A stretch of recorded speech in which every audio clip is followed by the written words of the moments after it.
why we sabotage fueling. First, you read it and you think, why would I sabotage myself fueling for a sport that I'm training so many months to compete? And the reason why it's, I don't know I'm sabotaging myself, because the main reason is I don't know exactly what is my goal. Through the training process, if your goal is not clear to not only what you want to achieve as an athlete, but for your body, that's where the problem starts. Because I have often athletes that come to me and they're like, well, I want to complete an Ironman, but I also want to gain muscle and I want to lose fat and I want to see my abs. There's so many things they want to achieve at once, which I'm not saying is not possible, but it's extremely difficult when you don't have one point that is the major one. Even if you want to achieve all those goals, you need to have one thing that you want to make as the main thing. That's why sabotage happens. If your goal is not determined and defined, you will get lost through the process. What is the reason why you're eating? I need to become self-aware of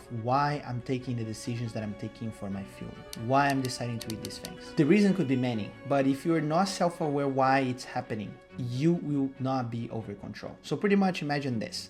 You're going to a supermarket in an empty stomach. You're hungry, you didn't eat all day. The chances of you actually buying broccoli and chicken to eat for dinner are very small. The chances of you actually buying a bag of chips and eating at the supermarket are going to be very high. The reason why that happened, it's mostly because the thing that is leading you, it's your feelings, it's your emotions, it's your craving. So cravings is different from hunger. When you actually feel hungry, you're depleted, so you need nutrients. When you're having cravings, it's because something that you did not do right through your day led you to that moment. You didn't eat enough throughout the day, you skipped meals, you didn't do the things you're supposed to do, and now you're having those issues. Desperation for food. One of the things that could happen, let's say you went to the gym, you train hard, and now you're just starving. You're just looking for food no matter what, and you're ready to dial down a McDonald's or whatever's in front of you. When you're desperate for food, a sign of poor fueling upstream. Why? Because it does not matter what you're gonna eat. You just wanna kill the hunger. So we don't eat wrong because we don't know. We eat wrong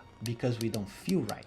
And when we don't feel right, that's when we commit mistakes. Can you fight against? Yes, but it's gonna be much harder. If you can have tools like, well, if I have Greek yogurt, chicken, broccoli, maybe I have meal prep or something in the fridge, I could have eaten that meal and now actually be ready to succeed. Cravings are a message. So most cases cravings happen because you did not eat enough protein, enough fiber, and now you're craving something. You're craving nutrients, and your body is going to understand that it's carbs first of all because it's the primary source of energy. So cravings are actually messages. It's your body being smart. In the past, what would you do? Would you go hunt food, exercise, get that food, eat, you're good? Now we don't do that. We go home, we eat dinner, and if we don't eat enough, we can just open the fridge and eat more. So your cravings are actually telling you something, but what is your body trying to say? Sugar cravings, for example, could be fatigue, stress, or it could be even under fueling, like I said. Salt cravings could be dehydration, mineral imbalance, or yeah, mostly. And why do you get salt mostly?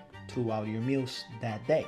Late night snacks, bingings, and everything that happens at late night would be related to almost an emotion release or a lack of structure. Again, you didn't eat enough through the day, not getting what you were supposed to do, and now everything comes to one moment. Fueling is mental before physical. You don't just eat with your mouth, you eat with your mind. So first, you see a food you think is attractive. The first signal that you get is through your eyes. Second, you feel the smell. You get close enough to feel the fresh smell of baked cookie and you fall in love for it. Now your mouth is salivating and you're already thinking, I need to eat this. So fueling decisions are emotional and psychological. Before they even become rational, like I need to eat rice, chicken, and broccoli because it's good for my nutrition, they also come, and mostly often, in your mind. Well, another thing that could lead you to succeed is proper sleep. When we have poor sleep, we take bad decisions because we're tired. And when we're tired, the only thing we can think about is to sleep and rest. So we don't want to know about eating chicken, rice, and broccoli. We just want to know about give me fast, quick, and let me go to bed.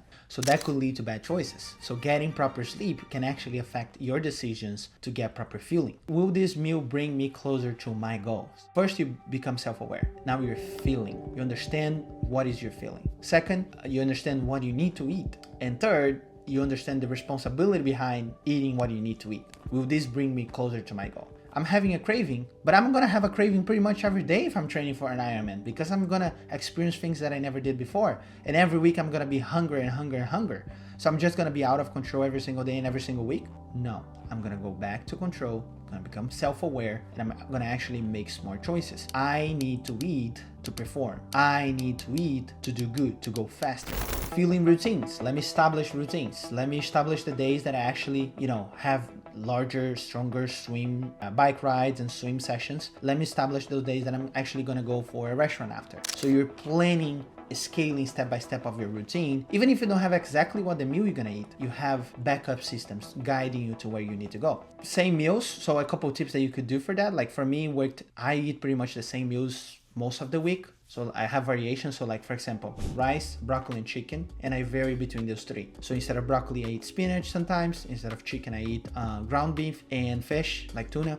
Instead of rice, I eat potatoes or pasta. So I know I'm always gonna have a carb, protein, and vegetable. So that becomes easy. I don't need to think about eating. I just know I need to achieve all these three in my plate. Pre and post training, automated fueling. Pretty much you have a system in your house where you have, these are the things I'm gonna eat before or after training. I have 5 options, but I'm gonna eat one of those 5 options for pre or post. Now it becomes a system that is automatic. It's just like, I need to eat those meals, rice, chicken, and broccoli. I need to eat this for pre and this for post. It's kind of, you don't even think, you just do it pretty much. As consistent as you are, more results you see, more pleasure you get, more habits you build, more you succeed. When we think about fueling, we automatically think about nutrition. The first thing that comes to mind possibly is a meal. And as a professional, a dietitian that can guide you through the process of fueling. But when we think about the psychology of fueling, we might don't even understand why we're talking about the mind if the food is going to my stomach. But the thing is, your decisions to eat what you eat, or to eat what you want, or maybe what you need, it's defined by the only organ in the body that can actually name itself,